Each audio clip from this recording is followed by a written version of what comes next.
오늘 말씀에서는 예레미야 6장을 통해 우리에게 주시는 하나님의 경고, 그리고 그 안에 담긴 간절한 초청에 대해 함께 묵상해 보려고 합니다.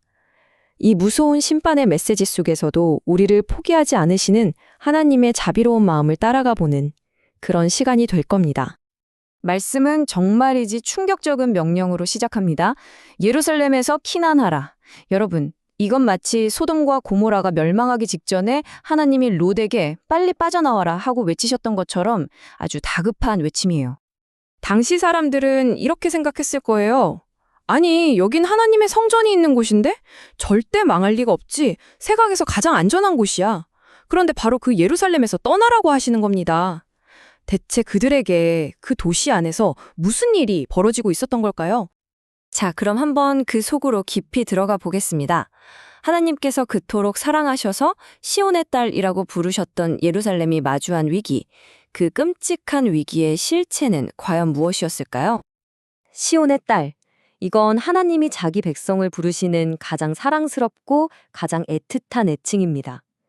그런데 바로 그 사랑하는 딸을 이제 내가 직접 멸절시키겠다고 선언하시는 거예요.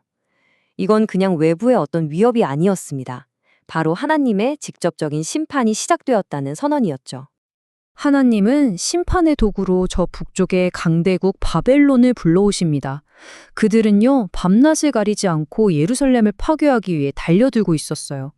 성경을 보면 그 기세가 어찌나 등등했던지 한낮에 공격하는 것조차 아까워할 정도였다고 묘사합니다. 그렇다면 하나님은 대체 왜 사랑하는 자신의 백성을 저 이방 군대의 손에 넘기시는 걸까요? 그 근본적인 원인은 밖에 있지 않았습니다. 바로 안에 있었죠. 도시 전체를 병들게 한 그들의 마음, 그 내면의 깊은 부패 때문이었습니다. 와, 말씀이 정말 강력한 비유를 사용하는데요. 예루살렘의 죄악이 마치 마르지 않는 샘에서 시원한 물이 계속 솟아나는 것처럼 끊임없이 솟구치고 있다는 겁니다. 이건 한두 번 실수로 짓는 죄가 아니라 악이 아예 그들의 삶의 방식이고 문화가 되어버렸다는 뜻이죠. 사회 전체가 위에서부터 아래까지 그냥 탐욕과 거짓으로 완전히 물들어 있었어요. 특히나 백성을 바른 길로 이끌어야 할 선지자나 제사장들마저 백성들의 골마 터진 상처는 외면한 채 괜찮아, 평강해, 아무 일 없을 거야 하면서 거짓된 위로만 외치고 있었던 겁니다. 그들의 영적인 귀는 할례받지 못했다고 말씀이 지적합니다. 몸의 할례가 언약 백성의 표징이었던 것처럼 귀의 할례는 하나님의 말씀을 듣고 순종할 준비가 된 마음을 의미하는데 그게 완전히 꽉 막혀버린 거예요. 그러니 생명의 말씀을 들어도 그게 나를 향한 모욕과 잔소리로 들리고 조롱거리로 삼는 지경까지 이른 것입니다. 그리고 성경은 정말 통렬하게 지적하는데요. 그들이 그렇게 가증한 죄를 짓고도 조금도 부끄러워하지 않았고 얼굴색 하나 변하지 않았다고 합니다. 죄가 너무나 일상이 되어버려서 뭐가 죄인지조차 분별하지 못하는 부끄러움을 완전히 상실해버린 세대가 된 거죠. 하지만 이 끔찍한 심판의 경고 속에서도 하나님은 포기하지 않으십니다. 자비로운 마지막 초청을 내미시는데요. 이 부분이 바로 오늘 말씀의 하이라이트라고 할 수 있습니다. 여기서 하나님의 자비로운 마음이 그대로 드러납니다. 이제 곧 파멸인데 그 직전에 백성들을 향해서 얘들아, 잠시 멈춰 서라 하고 말씀하시는 거예요.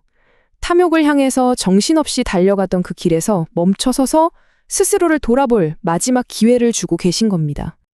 여기서 옛적 길이라는 건 단순히 낡고 오래된 구닥다리 방식을 말하는 게 아닙니다. 시대에 따라 변하는 유행이 아니라 아브라함, 이삭, 야곱 같은 우리 믿음의 조상들이 걸었고 그 길 위에서 하나님의 복을 누렸던 바로 그 변치 않는 진리의 길, 언약의 길을 의미하는 거죠. 하나님께서는 우리에게 아주 구체적인 행동을 요구하십니다. 첫째, 지금 가는 길에서 멈춰서라. 둘째, 너의 영적인 상태를 정직하게 봐라. 셋째, 뭐가 진짜 길인지 물어봐라. 그리고 마지막으로 그 길로 걸어가라. 이렇게까지 자비로운 하나님의 초청에 대한 백성들의 대답은 정말 안타깝게도 너무나 비극적이었습니다. 하나님은 그 길 끝에 무엇이 있는지도 먼저 보여주세요. 세상이 절대로 줄 수 없는 영혼의 참된 쉼, 진짜 평강입니다. 이 놀라운 샬롬의 약속을 눈앞에 두고 이제 그들은 선택해야만 했습니다. 그런데 그들의 대답은 아주 단호한 거절이었습니다. 싫습니다. 우리는 그 길로 가지 않겠습니다. 이건 몰라서 안 가는 게 아니에요. 알면서도 자신의 의지로 하나님의 길을 외면한 것입니다.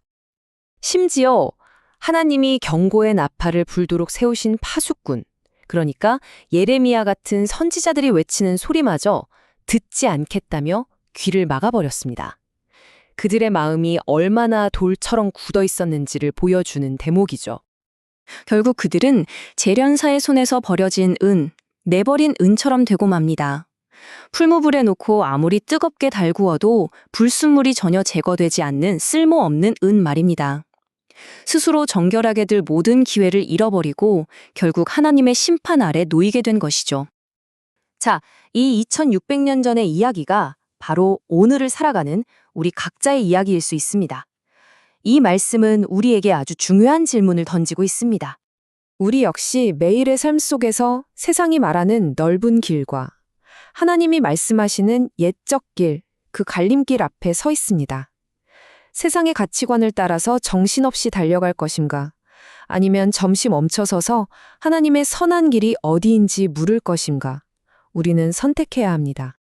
이번 한 주간 이 질문들을 마음에 한번 품고 우리의 삶을 돌아보는 시간이 되었으면 좋겠습니다.